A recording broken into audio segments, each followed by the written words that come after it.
자, 지난주까지는 구약의 여호수아서를 우리가 보았습니다. 예배가 다시 재개된 후에 구약 여호수아서를 정해서 또 주일 말씀으로 전한 이유는 약속, 믿음 그리고 축복이 담겨져 있는 책이기 때문에 그렇게 정했습니다. 기도하면서 정했습니다. 여호수아서는 약속에 신실하신 하나님 그리고 믿음과 순종으로 전쟁을 치러가는 이스라엘 백성들, 그래서 승리하는 백성, 그리고 그에 따른 하나님의 축복이 기록되어 있는 그러한 책입니다. 자그레브에 있는 하나님의 백성들도 여호수아서의 내용과 같이 약속에 온전하신 하나님을 믿고 믿음과 순종으로 각자의 삶에서 승리하여 종국에는 만가지 복을 누리는 그러한 기업이 되기를 바랍니다. 예배가 재개된 후에 아직까지는 초라합니다. 약한 가운데서도 하지만 그 어느 때보다 감사와 위로 그리고 소망이 넘칩니다. 하박국 선지자는 하박국 3장 17절 18절에서 이렇게 신앙 고백을 하고 있습니다. 제가 하박국 3장 17절 18절 한번 읽도록 하겠습니다. 비록 무화과 나무가 무성하지 못하며 포도나무에 열매가 없으며 감람나무에 소출이 없으며 밭에 먹을 것이 없으며 우리의 양이 없으며 외양간에 소가 없을지라도 나는 여호와로 말미암아 즐거워하며 나의 구원의 하나님으로 말미암아 기뻐하리로다. 아멘. 비록 많은 것은 없고 잃어버렸지만 그렇기에 오직 여호와 하나님, 구원의 하나님만 명확하게 보이게 되어서 감사하다. 이렇게 하박국 선지자는 고백했습니다. 개인적인 고백이기도 하지만 언젠가부터 예배를 드릴 때에 사람 수의 관심을 갖기 시작을 했습니다. 그러한 나 자신을 느꼈습니다. 오늘은 몇 명이 오나 또 누가 빠지나 이런 것에 대해서 관심을 가지면서 마음의 평안을 잃어버린 때가 있었죠. 그러면서 나 자신이 진실한 예배자로서의 모습을 잃어버렸던 것 같습니다. 지금은 나 자신이 진실한 예배자로서 서게 하심에 감사합니다. 비록 무화과 나무가 무성하지 못하고 포도나무에 열매가 없고 우리의 양이 없고 외양간에 소가 없을지라도 나의 구원의 하나님으로 인하여 기뻐하고 즐거워할 수 있는 그러한 하박국의 고백이 또 저의 고백이 되고 또 이곳에서 함께 예배드리는 예배자들 우리의 고백일 줄 믿습니다. 이런 회복과 은혜를 주시니 감사합니다. 한 해의 끝자락이 되었습니다. 이제 감사의 절기죠. 원래 인간의 육신은 불평과 원망이 가득한 존재입니다. 인간은 감사할 줄 모르는 존재이죠. 원래 인간은 죄인이므로 감사하기보다는 원망과 불평에 가득한 그러한 존재일 수밖에 없는 그러한 현실입니다. 하지만 반면에 예수 그리스도로 말미암아 새로운 피조물이 된 그리스도인들은 감사와 화평의 존재로 부르심을 받았습니다. 지난주일 추수감사절 예배 후에 저희들은 성균관 건물 관리인을 만나서 초콜릿과 과일을 함께 나누며 축하했습니다. 한인 예배가 지난 10월에 재개된 후 교회가 처음으로 나누는 섬김이었습니다. 작은 선물이었지만 받는 이도 기뻐했고 또 나누는 저희들도 함께 감사함으로 나누게 되었죠. 어떻게 보면은 참 감사한 게 많습니다. 목사가 교회에 출석하니 말씀이 선포되어 그것 또한 얼마나 감사한 것 아니겠습니까? 목사 사임 후에 교회가 많은 부분에 대해서 사람들이 떠나버렸고 또 교회를 비난하는 사람들도 있고 또 교회의 일꾼을 챙기고 무책임한 자들도 있습니다. 하지만 그러한 자들을 탓하지 않습니다. 대신 감사하기로 했습니다. 교회를 정결케 하시고 새롭게 하시고 더욱 예수 중심으로 틀을 닦게 하시는 하나님께 감사합니다. 하나님께서는 하나님의 교회를 하나님의 능력과 하나님의 은혜와 하나님의 사람들로 다시금 채우실 줄 믿고 또 이 교회를 통하여서 이 땅에 하나님의 영광이 나타나고 또 죄악이 물러나고 하나님께서 축복을 주셔서 그 기업을 다 누리는 자들이 일어날 줄 믿습니다. 우리가 오늘 예배드리기 예배 찬송 중에 복음성가 중에 우리가 찬송 중에 우리가 예전에 불렀던 찬송 중에 하나였는데요. 교회를 세우시고 이 땅 회복하소서 라는 그러한 찬송이 있습니다. 그 찬송을 부르면서 하나님의 뜻이 여기 있다 라는 그런 어떠한 마음이 들었습니다. 성령께서 우리에게 은혜로 말씀해 주신다라는 것을 느꼈습니다. 그래서 우리는 이제는 늘 감사하고 하나님의 은혜를 사모하고 또 하나님의 인도하심을 바라기를 간절히 바랍니다. 민수기 29장에 보면은요, 초막절, 즉 장막절에 관한 규례가 나타납니다.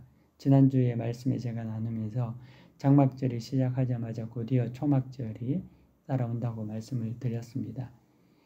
초막절이나 장막절은 같이 이렇게 1+1과 같이 묶여 있었는데요. 대개 이 구약의 유대의 절기는 그날 한번 드리는 제사로 끝이 납니다. 근데 감사절인 이 초막절 제사는 그렇지가 않았습니다. 초막절 일주일 내내 제사를 드립니다. 또 그 제사 드리는 짐승의 수가 다른 제사에 비해서 월등하게 많습니다. 귀한 송아지를 첫째 날에 13마리로부터 시작해서 매일 한 마리씩 줄여가면서 마지막 날 7마리까지 제사를 드리라고 합니다. 또 그 숫송아지뿐만 아니라 1년 된 순양 2마리, 흠없는 순양 14마리를 매일 반복적으로 드리라고 하고 있습니다. 왜 그럴까요? 이 말은 하나님께 감사하는 일에는 다함이 없다는 겁니다. 하나님께 감사하는 삶을 살면 살수록 하나님께서 한없는 축복을 흘러넘치게 부어주신다는 약속 때문이지요. 왜 이스라엘 백성들이 광야에서 다 죽었을까요? 그 이유는 그들이 원망하고 불평했기 때문입니다. 그들에게 감사가 없었기 때문이죠. 교회도 불평과 원망이 난무할 때 교회가 죽었습니다. 하지만 감사가 다시금 일어날 때 생명력을 가질 줄 믿습니다. 원망하고 불평하는 것이 아니라 감사하는 자들이 이 교회에 다시금 세워지고 채워질 줄 믿습니다. 하나님은 원망하고 불평한 이들을 광야에서 다 죽게 하셨지만 그 대신에 하나님께 감사하는 자들에게는 한없는 축복과 기적을 베풀어 주셨습니다. 아브라함이 제단을 쌓고 이삭이 제단을 쌓을 때 하나님은 그들에게 복에 복을 더하여 주셨다는 거죠. 갈렙과 여호수아가 하나님의 말씀을 의지하고 믿고 감사함으로 나아갔을 때 그들은 가나안에서의 모든 기업을 누릴 수가 있게 된 거죠. 비록 무화과 나무가 마르고 포도 열매가 없는 상황이라도 감사할 때 은혜가 임합니다. 그리고 그러한 상황에 감사하는 자들이 정말 신자입니다. 그들이 성령이 그들 속에 있는 사람들이라는 거죠. 감사하지 못하고 원망하고 불평하는 자들은 말로는 그리스도인이라고 칭하지만 사실 그 속에 성령께서 계시지 않을 수 있습니다.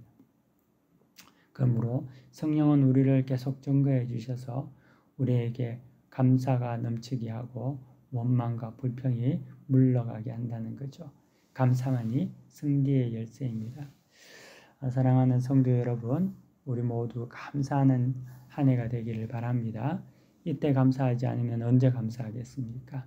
올 한 해를 다 돌아보면서 정말 하나님께서 부어주신 놀라운 감사를 내 마음속에 다시금 새기고 또 내가 감사하지 못했던 것들을 다 회개하고 애통해하며 다시금 회복해서 하나님 앞에 복받는 그러한 예배자들이 다 되시기를 예수님의 이름으로 축복합니다.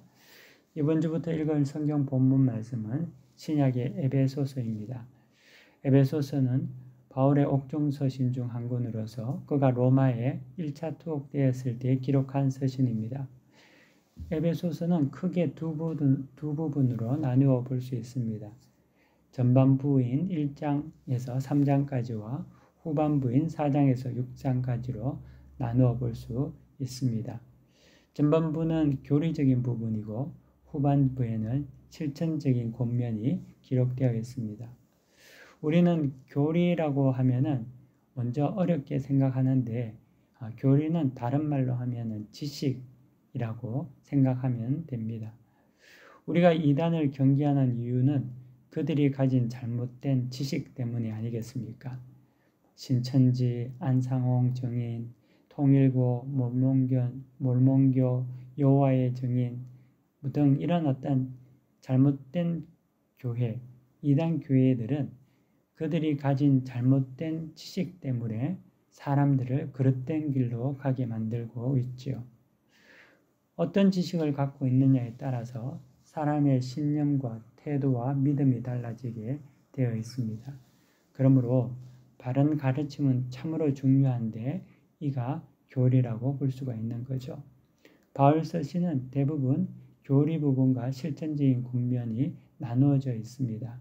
이 말은 바울이 이 진리에 대한 바른 가르침에 대한 그런 어떤 중요성을 인식했기 때문이고 신자들 또한 마찬가지로 말씀에 대한 바른 지식이 없는 상태에서의 행함은 언제든지 쉽게 무너질 수 있는 것이 된다는 것을 우리가 알 수 있다는 거죠.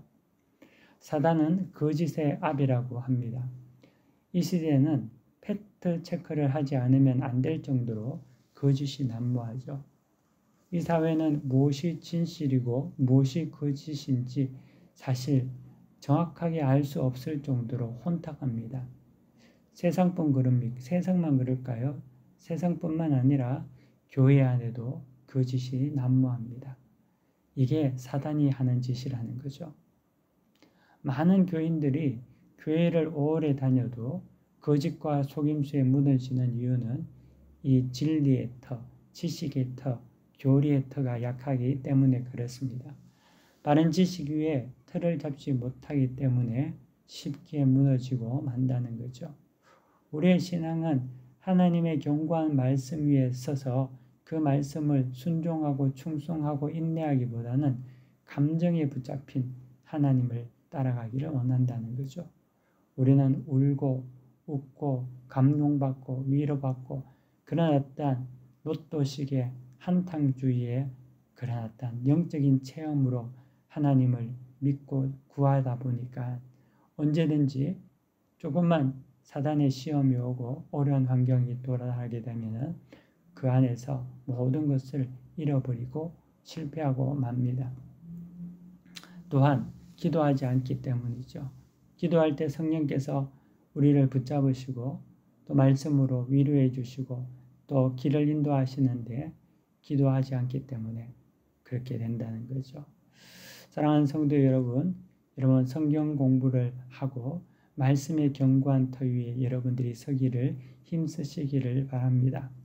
성경 66권을 그리스도인이라고 하면서 그 책 안에 어떤 내용이 있는지를 모른다면 하나님을 안다고 우리가 말할 수 있겠습니까?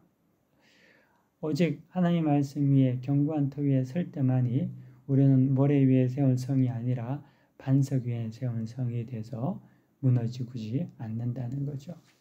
대개 교회에서도 보면 말씀을 묵상하고 그런 기도하고 이런 사람들은 말이 적고 하나님 앞에서 충성되이 섬기고 또 어려운 환경 가운데서도 인내하며 견딤으로 모든 자들에게 모범이 되지만 그렇지 않은 사람들은 그냥 말씀에 터가 없고 그냥 움직이는 것에 빠르고 사람들과의 어떤 관계를 중요하게 여기고 이런 사람들은 조금만 시험이 오고 어려움이 오면은 다 실패하는 것을 볼 수가 있습니다.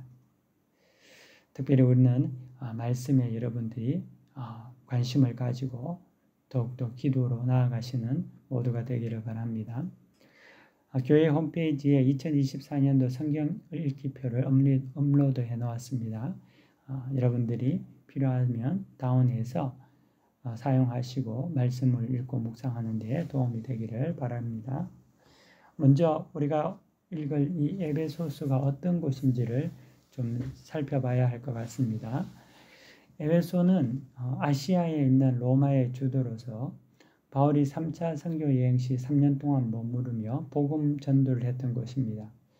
사도행전 19장에 보면은 바울은 처음 에베소 회당에서 복음을 전했지만 그들 중에 굳은 자들이 복음을 비방하고 받아들이지 않게 되자 회당에서 나와서 두란노 소원이라는 곳을 세워 복음을 매일 강론했다고 합니다. 그때에 유대인이나 헬라인들이 복음을 듣고 모두 굴복하게 되고 큰 이적들이 일어나고 심지어 마술을 행하던 자들이 회개하여서 5만 가치나 되는 마법책들을 태워버린 역사가 일어난 곳이 에베소라는 곳입니다. 하지만 데메드리오라는 에베소의 언장색이 바울이 전한 복음, 다시 말하면 깎아 만든 우상은 아무것도 아니라는 말에 악감을 품고 거짓 선동을 하게 되고 그로 바울은 더 이상 에베소에 머무르지 못하고 도망치듯 나오게 된 곳이 그 에베소라는 도시였습니다. 바울이 그곳에서 3년 동안 전도를 하고 또 교회를 세웠기 때문에 에베소에는 유대교에서 개종한 유대 그리스도인뿐만 아니라 이방인들 중에 그리스도인으로 개종한 자들도 있었습니다. 그래서 이 에베소서는 바울이 이제 교회에 속하게 된 이방 그리스도 성도들에게 그리스도의 구속 공동체인 교회가 신약 시대에 이르러서 어떻게 자신 이방인들을 포함하게 되었는지를 설명하려고 하는 그러한 의도가 있습니다. 또한 교회는 오직 그리스도의 구속 사역을 통하여서 구원을 얻은 자들이 그곳에 모이게 되고 또 예수 그리스도를 머리로 하여서 구성된 하나의 공동체임을 말하고 있다는 거죠. 알다시피 구약시대의 구원의 역사는 이방인들에게 해당되는 것은 아니었습니다. 이방인들은 유대인들이 보기에는 개나 돼지, 불결한 그러한 어떤 존재로 취급되었습니다. 그들은 구원 밖의 존재들이고 또 멸망의 존재들이고 지옥의 땔감들이었죠. 근데 이 구약시대의 구원의 역사는 선민 이스라엘 중심으로 하여서 이 땅에 전개되고 이방인들에게는 예외가 되었고 제외가 되었는데 하지만 그러나 이제 신약시대에 와서 구원의 대상에 있어서 물론 구원의 역사가 전개되는 모든 통로까지도 이방인에게 확장되는 그러한 놀라운 일들이 이루어진 겁니다. 이에 사도 바울은 이 일에 대해서 이제 갓 교회에 들어온 이방인 성도들이 어떻게 이 일에 이 하나님의 섭리에 를 알 수 있을지 또 그 하나님께서 계획하셨던 태초부터 그리스도를 중심으로 한 구속 사역을 통한 이 신약 교회가 세워진 것을 그들에게 잘 설명하고 이해시키기 위해서 에베소서를 썼다는 거죠. 전 역사를 조망하는 하나님의 섭리에 따라서 장구한 세월을 거쳐 구약 시대를 지나 연장선상에 있는 이 신약 교회가 태초에 하나님께서 계획한 가운데 이루어졌다는 것임을 말해주고 있다는 겁니다. 에베소서 1장에서는 바울이 이 성도의 구원에 대해서 세 단계로서 말하고 있습니다. 이것은 바울이 이방 성도들이 어떻게 그들이 하나님의 백성이 될 수 있는지에 대한 그런 구원에 관한 내용을 설명하고 있는 거죠. 그래서 에베소서 1장은 구원론에 관한 내용을 담고 있습니다. 그것은 우리에게도 동일하게 적용이 되죠. 우리가 어떻게 하나님 앞에 구원을 받았는지에 대한 그러한 내용이 바울이 이 에베소서를 통해서 상세하게 설명해주고 전달해주고 있다는 겁니다.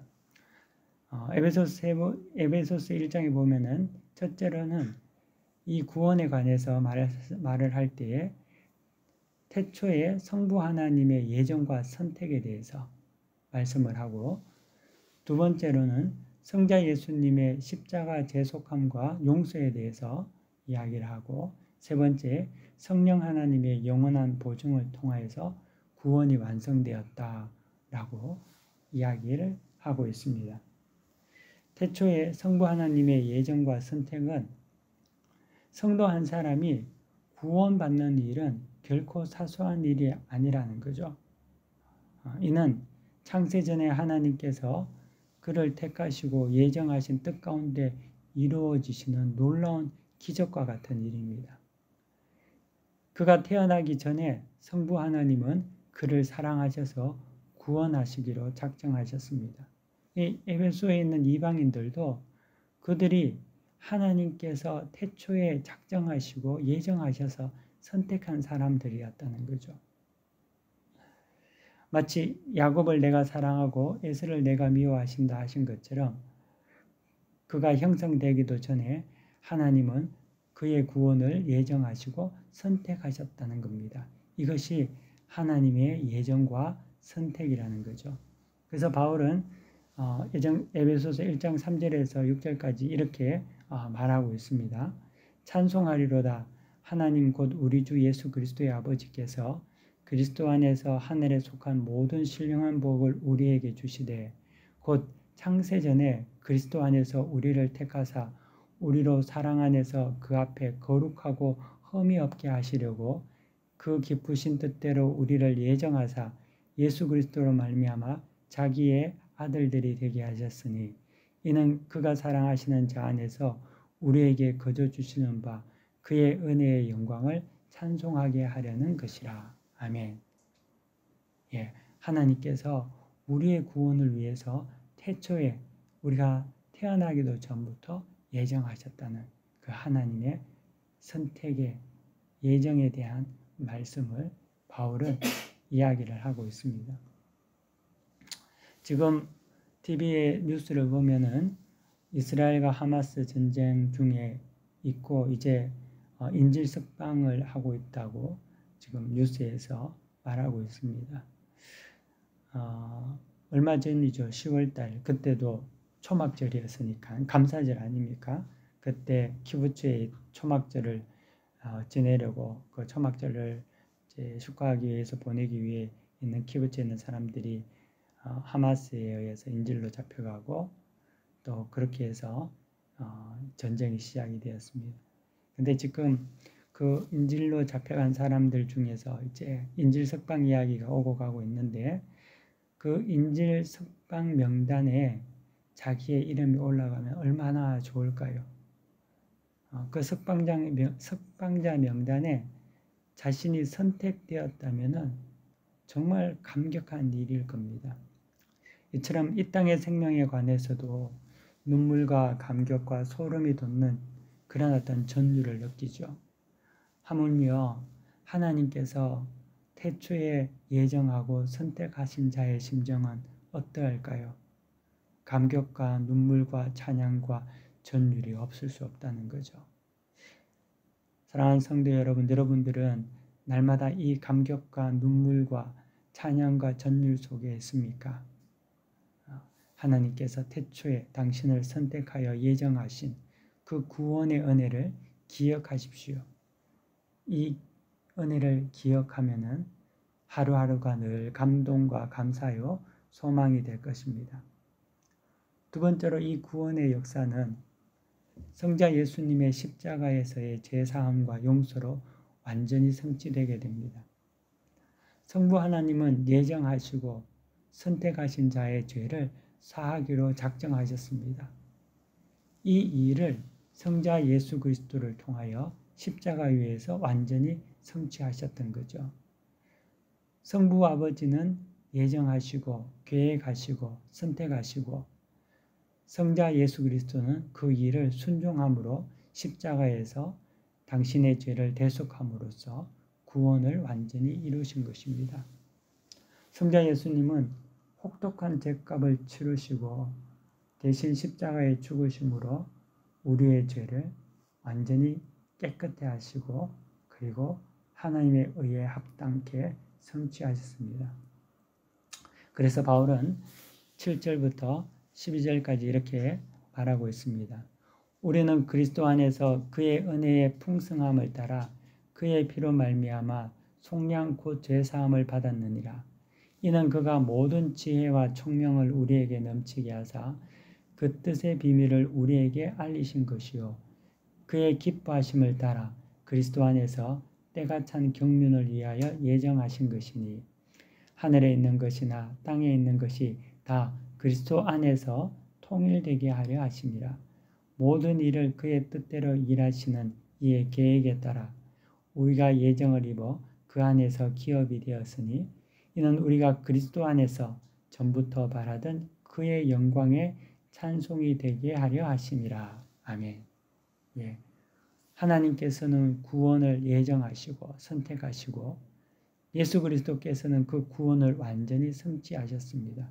오직 예수 그리스도 안에서만 가능하게 되는 거죠. 그래서 바울은 계속 그의 서신에서 그리스도 안에서 이 일이 이루어졌다고 말하고 있습니다. 사도행전 4장 12절에는 이렇게 말씀합니다. 다른 이로서는 구원을 받을 수 없나니 천하 사람 중에 구원을 받을 만한 다른 이름을 우리에게 주신 일이 없음이라 하였더라. 아멘. 예, 오직 예수 그리스도 안에서 우리의 구원이 성취된다는 거죠.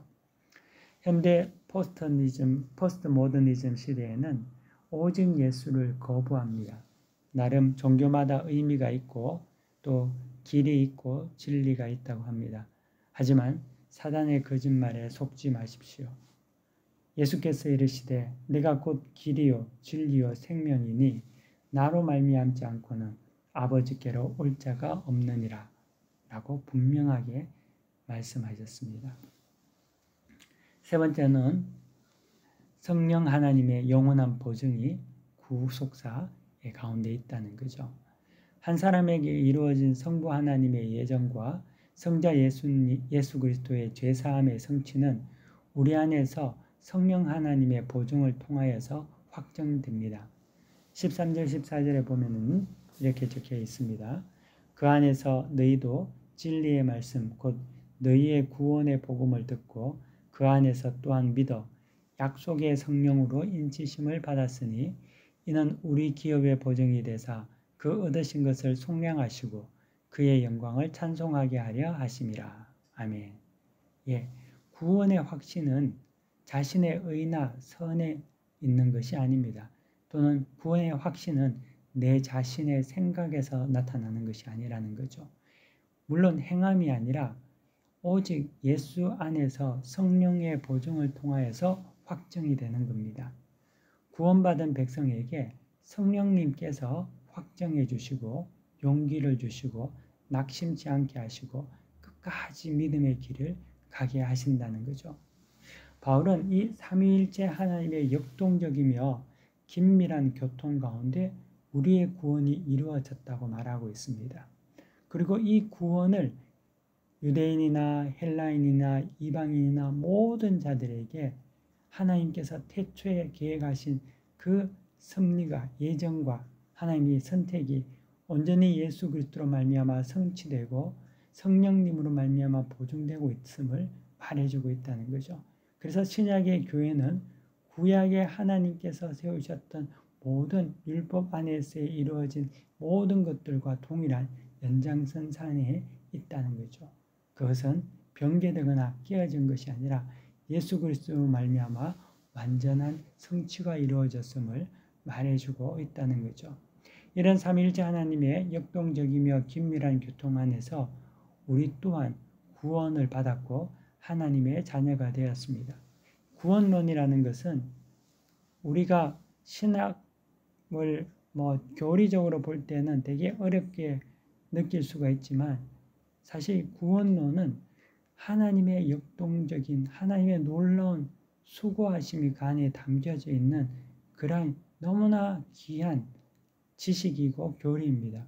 왜냐하면 하나님께서 나 한 사람을 살리기 위해서 태초부터 예정하시고 준비하시고 선택하시고 그리고 그 아들 예수 그리스도를 통하여서 이 땅에서 십자가에서 죽게 하시고 우리의 죄를 나의 죄를 사하여 주시고 성령님을 통하여서 보증하여 주신 이 삼위일체 하나님이 모두가 움직이시고 활동하시고 역사하셔서 이루어진 그러한 놀라운 일이라는 거죠. 바울은 이 하나님께서 우리에게 역사하신 이 구원에 관한 비밀을 에베소 교인들이 잘 알기를 원합니다. 그래서 바울은 성경 오늘 1장 15절부터 보면은 중보기도를 하고 있는데요. 이 에베소 교인들이 이 그리스도 안에서 이루어진 이 구원의 비밀을 정말 잘 깨달아 알기를 간절히 바라는 마음에서 중보기도를 하고 있습니다. 바울은 에베소서에서 두 번의 중보기도를 하는데 1장에서 나타난 중보기도가 에베소의 성도들이 이 복음, 이 구원의 진리를 잘 깨달아 알게 하도록 그걸 위해서 중보기도를 하고요. 두 번째는 또 교회를 위해서 중보기도를 하고 있습니다. 먼저 1장에서 나타나는 그 구원의 비밀을 깨달아 알기를 원하는 마음에서 바울이 15절부터 19절까지 간절히 기도하는데요. 우리가 바울의 심정을 말씀을 통하여서 한번 느껴보기를 원합니다. 이로 말미암아 주 예수 안에서 너희 믿음과 모든 성도를 향한 사랑을 나도 듣고 내가 기도할 때 기억하며 너희로 말미암아 감사하기를 그치지 아니하고 우리 주 예수 그리스도의 하나님 영광의 아버지께서 지혜와 계시의 영을 너희에게 주사 하나님을 알게 하시고 너희 마음의 눈을 밝히사 그의 부르심의 소망이 무엇이며 성도 안에서 그 기업의 영광의 풍성함이 무엇이며 그의 힘의 위력으로 역사하심을 따라 믿는 우리에게 베푸신 능력이 지극히 크심이 어떠한 것을 너희로 알게 하시기를 구하노라. 아멘. 사랑하는 성도 여러분, 이 바울의 기도가 신자 모두의 중보 기도가 되기를 바라고 축복합니다. 바울은 이 하나님의 구원의 역사를 모든 신자들이 정말 잘 깨달아 알기를 원했습니다. 왜냐하면 그럴 때만이 그들이 온전한 믿음의 터 위에, 말씀의 터 위에, 그리고 진리의 터 위에 있어서 무너지지 않기 때문에 그렇죠. 그리고 날마다 그 은혜 가운데서 감격하며 감동하며 살 수 있다는 거죠. 그래서 바울은 이 비밀을 하나님께서 그들에게 은혜를 베푸셔서 잘 깨달아 알기를 원하고 마음의 눈에 밝히시기를 원하고 소망을 위해서 기도하고 있다는 거죠. 삼일째 하나님의 놀라운 섭리 가운데 구원받은 그 복된 은혜를 늘 깨달아 감사와 찬양으로 세상을 승리하는 우리가 되기를 바랍니다. 오늘 말씀을 통하여서 여러분들 하나님께서 각자에게 주신 그러한 음성을 기억하며 순종과 결단의 기도를 함께 드리도록 하겠습니다. 다 함께 기도하겠습니다.